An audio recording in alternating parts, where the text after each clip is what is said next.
texte aujourd'hui se trouve dans Luc 24, 45. Alors, il leur ouvrit l'esprit afin qu'ils comprissent les Écritures. Que Dieu bénisse sa parole. C'est un verset court, alors Carlos va nous expliquer tout à l'heure où il veut en venir avec ça. C'est maintenant le moment de louer Dieu par nos chants.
Écoute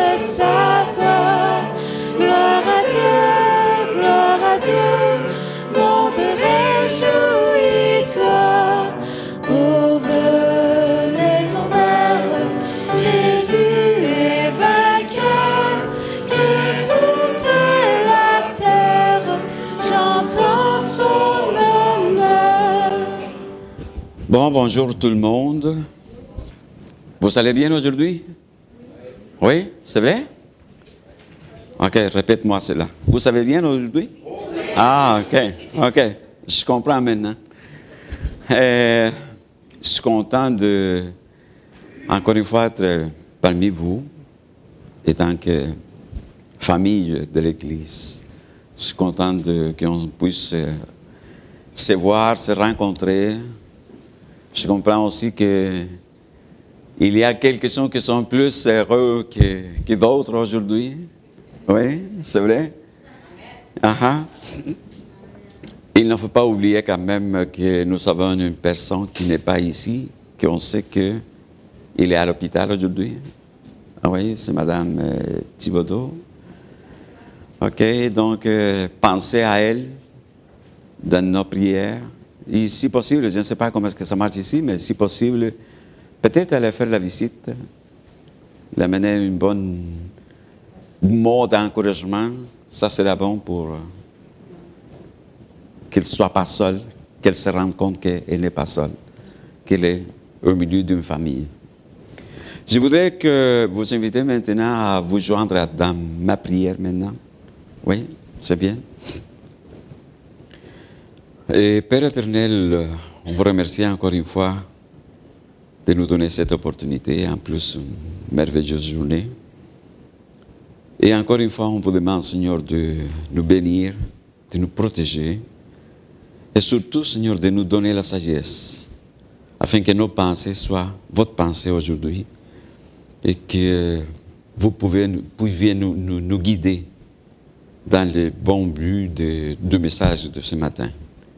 On vous demande toutes ces choses au nom de Jésus. Amen. Amen. On a parlé aujourd'hui qu'on dit que l'étude du message, c'est la bonne, en guillemets, compréhension. Et la lecture, ça a été dit que, alors, il leur ouvrit l'esprit afin qu'ils comprissent l'écriture. Quel est le mot clé ici? Comprise, comprendre. OK? Mais, question, deuxième question. Parfois on dit je comprends. Parfois on dit je comprends pas, je comprends rien. Et quand on dit je comprends, est-ce que c'est la même chose quand je dis je te comprends? Est-ce que c'est le même sens? C'est quoi donc? Quand est-ce que nous comprenons? On a dit je comprends pas, je comprends rien. Mais quand est-ce que nous comprenons?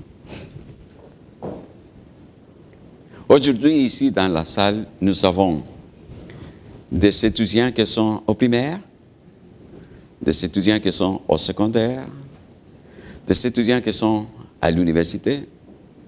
Nous avons des professeurs, nous avons des techniciens, des professionnels, nous avons de toutes sortes de personnes. Mais quand est-ce que nous comprenons? Dans quel moment de notre vie nous comprenons?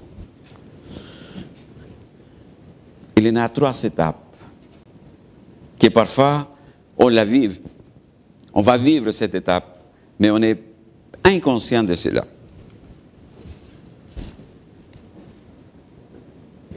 Je prends quelque chose, une idée. Je apprends cette chose ou cette idée. Ça veut dire, je la fais mienne. Je la sais, je la connais. Et je comprends cela quand je vais la partager, quand je vais la mettre en pratique, quand je vais la expliquer, quand je vais la, finalement, partager avec quelqu'un. Ah, vous pouvez dire, ah, maintenant je comprends. Oui, oui. Mais Voyons. Est-ce qu'il comprend? Pensez-vous qu'il comprend? Oui? Ils se comprennent?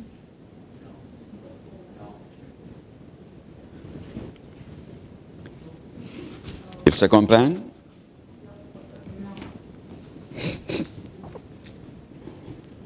Encore une autre image.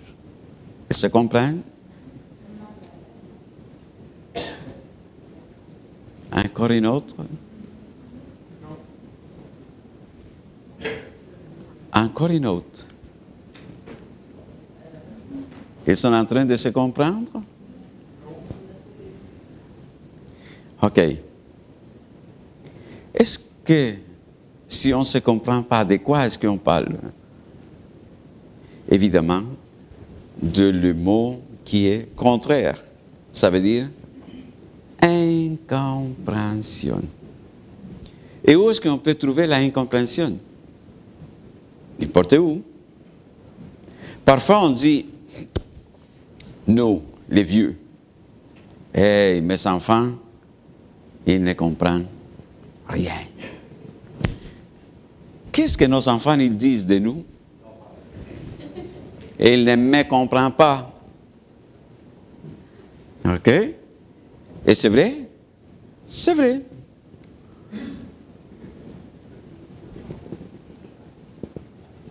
Est-ce que ça comprend? Non. Et? Qu'est-ce que c'est ça? OK. Il s'en comprend?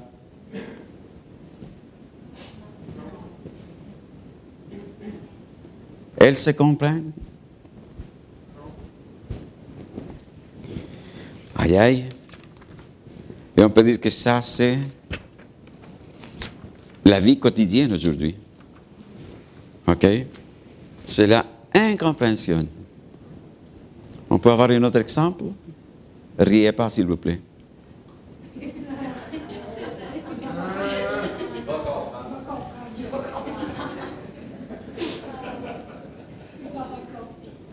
OK? Mais cependant, ce n'est pas toujours dans la vie quotidienne qu'on trouve cela. Parce que même dans la Bible, on trouve des choses qui nous embêtent. Dans Matthieu, chapitre 16, versets 21-22. Je vous invite à lire cela, s'il vous plaît. OK? C'est bien jusqu'à là? OK. Mais qu'est-ce que ça suit? Dans le verset 23. Donc, qu'est-ce qui s'est passé? Pierre lui dit au Seigneur, mais Seigneur, cela ne peut pas t'arriver à toi. Oui? Pourquoi? Pourquoi est-ce que Pierre il a dit cela? Il ne comprenait pas. Donc Jésus, qu'est-ce qu'il lui dit? Aparte de moi. Et plus que ça, il dit, Satan. Vous pensez que Pierre, il a mieux compris cela? Pas du tout. Moi, je suis Pierre. Moi, je suis ton serviteur. Moi, je suis ton disciple. Comment est-ce que tu m'appelles? Satan. OK? Mais le Seigneur continue à lui dire, car tes pensées, ce ne sont pas les pensées de Dieu, plutôt celles des hommes. Et quand on se trouve dans la incompréhension, ça veut dire que quelqu'un n'est pas dans la même longueur d'onde. Donc, peut-être qu'il est en haut et l'autre il est en bas. Jamais ils vont se trouver. OK? On a encore une autre chose. Une autre partie. Dans Luc, chapitre 18, on trouve là une petite histoire que je ne comprends pas. Je ne comprends pas quelque chose parce qu'en espagnol, on dit que c'était un jeune qui était riche.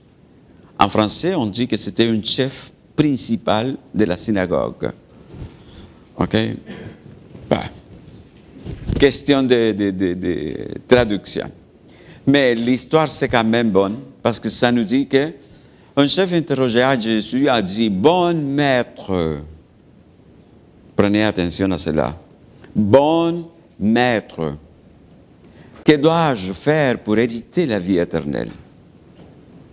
Pensez-vous que cette personne-là, il est en train de bien comprendre ce qu'ils disent? Tout de suite, le Seigneur Jésus nous dit que non. Parce que quelle est la réponse que Jésus lui donne? Pourquoi m'appelles-tu bonne? Si le seul bon qui est, c'est Dieu.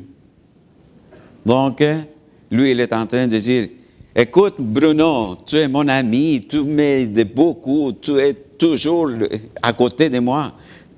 Et on est en train comme de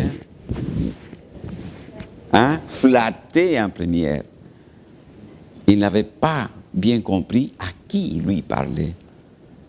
Bon maître, ce n'est pas moi le bon maître. Le bon maître, c'est Dieu. Première chose. Deuxième chose. Maintenant, c'est la réponse que lui, il s'attendait. Tu connais les commandements. Qu'est-ce qu'il dit, les commandements? Tu ne commettras point de... Tu ne...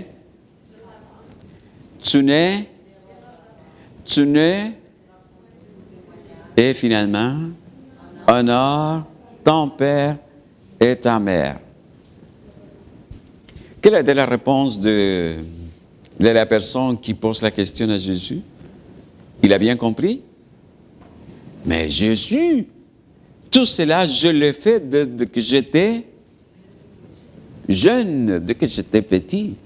Je suis né dans une maison, dans une famille chrétienne, croyante. OK? Donc, pour moi, pourquoi est-ce que tu me demandes ces choses-là? Tout cela, je l'ai fait de que j'ai mémoire. Donc, je suis saint. Oui, c'est correct, dit Jésus, mais il te manque une petite chose. C'est quoi? Vends tous tes biens. OK. Je pense que je pourrais vendre tous mes biens. Je vais avoir beaucoup d'argent. OK? Mais après, distribuez-les aux pauvres. Et tu auras quoi? Trésor dans les cieux. Quelle a été la réponse de cette personne-là? Mais il est parti, je serai sauvé? Pas du tout. La Bible nous dit qu'il est parti triste. Pourquoi? Parce qu'il était riche. Et on dit parce qu'il avait beaucoup de possessions, beaucoup de biens. Est-ce qu'il avait compris quelque chose? Non. Il voulait juste être assuré qu'il pouvait être sauvé, mais sans rien changer, sans rien donner. Voilà, c'est le mot que nous connaissons maintenant, incompréhension. Mais c'est quoi la incompréhension? OK, c'est un exemple. Mais est-ce qu'il y a plus que ça? Oui. Oui? OK. OK. Ça veut dire qu'il n'a pas appris quelque chose. Il n'a pas appris ce chose. Donc, on ne pouvait pas même lui demander de comprendre quelque chose. Donc, c'est la incompréhension. Sauf que la incompréhension, il y a comme deux sens. D'un côté, parfois, c'est un sens mauvais, mais d'une autre façon, c'est est-ce qu'il me manque quelque chose? Mais c'est quand même dedans ce qui est la incompréhension. Mais c'est quoi l'incompréhension? Et voilà. Égoïsme, c'est moi la première, après moi c'est moi, et après, c'est encore moi. OK? C'est cela l'égoïsme. OK? Moi le premier, moi le deuxième, et s'il reste encore, c'est pour moi. Ignorance. On pourrait dire que ignorance, on pourrait comme, OK, reste tranquille, il te manque encore à apprendre des choses. Inexpérience, il faut que tu commences à connaître la vie. Commence à connaître comment se font les choses. Il faut commencer à travailler pour savoir combien ça coûte l'argent. Inaptitude. Peut-être que je suis brillant dans la salle de classe, mais si je n'applique pas à la vraie vie ce que j'ai appris, je suis inepte. OK? La incapacité. Comment est-ce que je pourrais savoir si je suis capable de quelque chose? Il faut essayer. Donc, il faut faire. Donc, il faut avoir de l'expérience. Expérimenter. OK? Incompétence. Quand est-ce que je deviens compétente? Quand j'ai essayé, quand j'ai appris, quand j'ai compris. Encore, c'est quel est le premier mot? Il manque. Manque quelque chose. On n'est pas complet. Manque de volonté. Je ne veux pas faire cela. Mais c'est pour je ne veux pas faire cela. Manque de volonté. L'impéritie. Non? Ce sont les maîtres, les hauts, les experts. Je ne suis pas un expert. Je n'ai pas la péritie. Je ne suis pas un expert.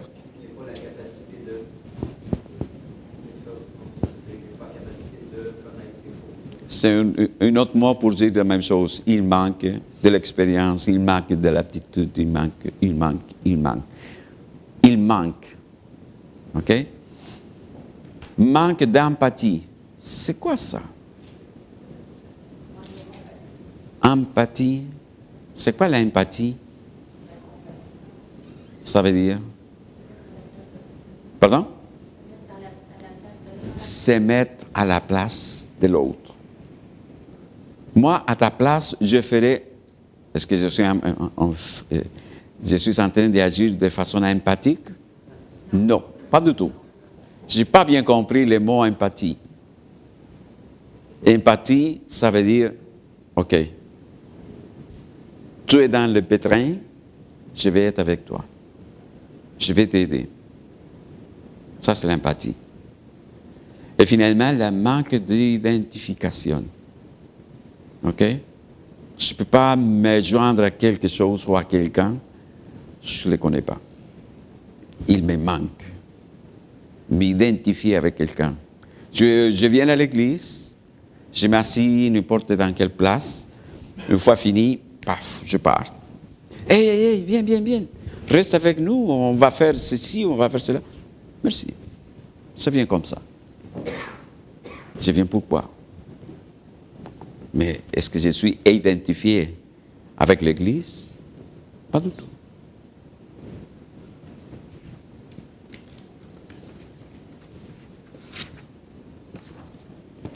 Mais il y a quelque chose qui est pire que cela. Ça nous dit l'apôtre Jean. Mais je sais que vous n'avez point en vous, quoi? L'amour de Dieu. Quand on parle d'incompréhension, l'apôtre Jean, il est en train de nous dire qu'il nous manque l'amour de Dieu. Nous sommes en train de comprendre le monde, tandis que Jean, il nous dit, ce n'est pas la compréhension ce qu'on doit avoir. C'est l'ingrédient principal. Je vous donne un commandement nouveau. C'est quoi? Comprenez-vous les uns les autres. C'est bien ça? Prenez-vous les uns les autres. Apprenez-vous les uns les autres. Comprenez-vous les uns les autres. Non. C'est quoi? Aimez-vous les uns les autres. Ça veut dire, mettez-vous à la place de cette personne. Soyez avec cette personne, même s'il est bien, quand il est pas bien. C'est voilà ce que le Seigneur il nous a donné finalement, au nouveau commandement. Est-ce que c'est nouveau? Est-ce qu'Adam et Ève à l'Éden, est-ce qu'ils n'avaient pas le commandement de s'aimer l'un et l'autre? Il avait dedans. Il le savait, il le connaissait. Mais pourquoi cela? À cause que nous avons commencé à ajouter des mots dans le dictionnaire. Et le dictionnaire qui, premièrement, il avait peut-être 2 pages. Maintenant, combien? Des milliers. Des milliers. Et parfois, on prend un mot et dit compréhension. On dit que la compréhension, c'est le fait de comprendre quelqu'un. OK? Donc, on va aller chercher comprendre. Comprendre, c'est le fait de se mettre à la place de quelqu'un d'autre. Se mettre à la place. Ça veut dire, on cherche un mot et on continue, et on continue, et on continue, et on continue, et on ne sort jamais du dictionnaire. Le Seigneur qui nous dit, aimez-vous les uns les autres. Qu'est-ce que c'est l'amour, Seigneur? Mais vous le connaissez. Vous avez aimé votre père, vous avez aimé votre mère, cousin, cousine, amis, frères et sœurs. C'est vrai ou pas? C'est quelque chose qui est en nous. Mais pourquoi le Seigneur, il nous fait sonner la cloche encore?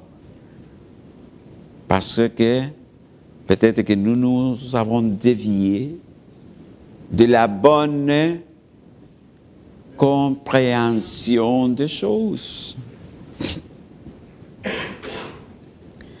OK, quelle est la suite de ça? À ceci, tous connaîtront que vous êtes mes disciples. Si vous avez de la compréhension, encore une fois le mot, non. Si vous avez l'amour les uns pour les autres. OK?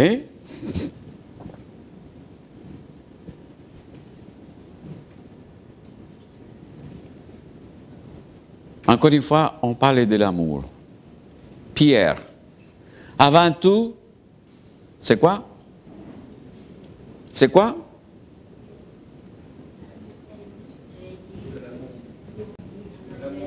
Ayez quoi?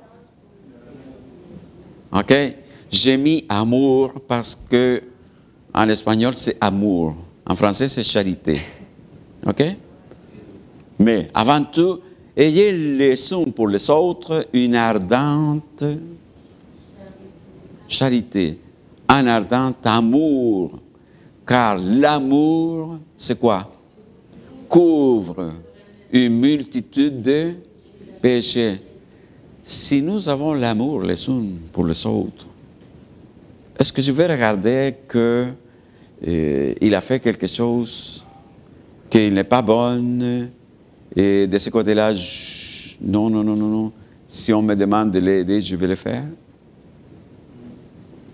Si j'ai l'amour pour cette personne, je dois le faire. Et je vais le faire parce que je serai poussé par l'amour de Dieu qui nous va amener à le faire. Jean, bien-aimés, comprenons-nous les uns les autres, car la compréhension est de Dieu, et quiconque comprend est né de Dieu et connaît Dieu. Est-ce que c'est vrai ça? C'est facile à changer les mots, mais quand on change les mots, on change les sens, on change la dimension des choses. Le Seigneur, il ne nous a jamais demandé de nous comprendre les uns les autres. Il nous a toujours ordonné de nous aimer les uns les autres. Car quiconque aime est né de Dieu et connaît Dieu. Et voilà. Et pourquoi? Parce qu'on dit que Dieu est amour. Donc, comment est-ce que je peux dire, je suis un croyant, je n'ai pas d'amour envers quelqu'un?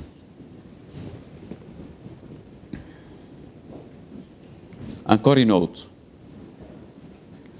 Jean 17, je leur fais connaître ton nom, et je le ferai encore connaître, afin que l'amour dont tu nous aimes, tu m'as aimé, soit en eux, et que je sois en eux aussi. Ici, c'est Jésus qui parle de l'amour de Dieu, de l'amour du Père envers lui. Et lui, il demande que nous pouvons connaître le même amour, la même sorte d'amour. Ephésiens 5, devenez donc les imitateurs de Dieu comme des enfants. Quoi? Bien compris. Non? Bien-aimés. En Ephésiens encore. Et marchez dans la charité, dans l'amour, à l'exemple de Christ qui nous a aimés et qui s'est livré lui-même à Dieu pour nous comme une offrande et un sacrifice de bonne odeur. Pensez-vous que ça c'est une bonne chose?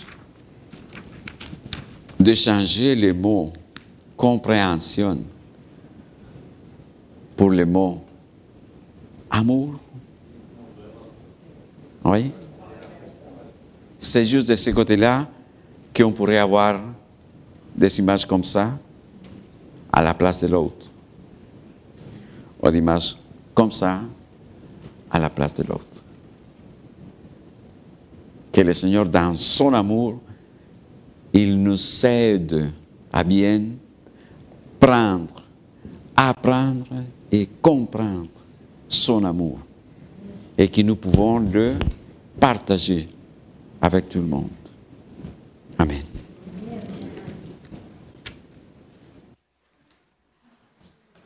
Je veux chanter l'amour puissant.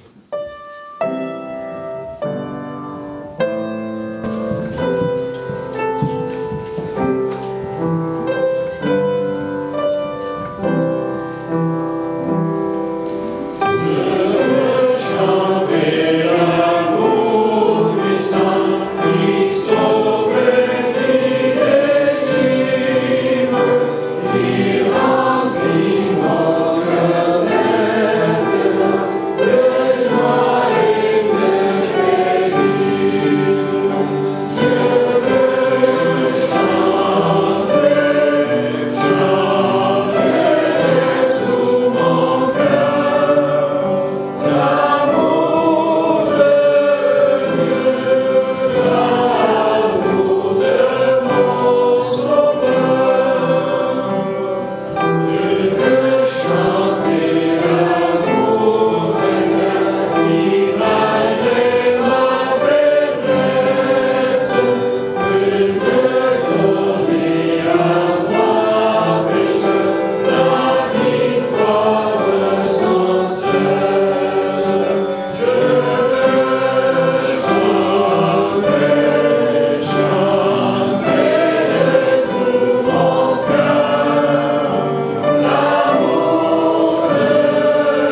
Éternel, Dieu puissant, Dieu surtout, comme vous nous l'avez montré à travers notre frère Carlos, Dieu d'amour. Oui, que cet amour que vous avez venu donner à travers votre Fils à la croix, par son sang qui a coulé pour chacun d'entre nous, puisse brûler en nos cœurs et puisse répandre cet amour tout autour de nous. Éternel, vous avez promis de bénir vos enfants, vous avez promis de les garder jour après jour. Je vous prie de placer en nos cœurs ce qu'il y avait dans le cœur de notre Sauveur et ce qu'il y a dans le cœur de notre Sauveur et dans votre cœur.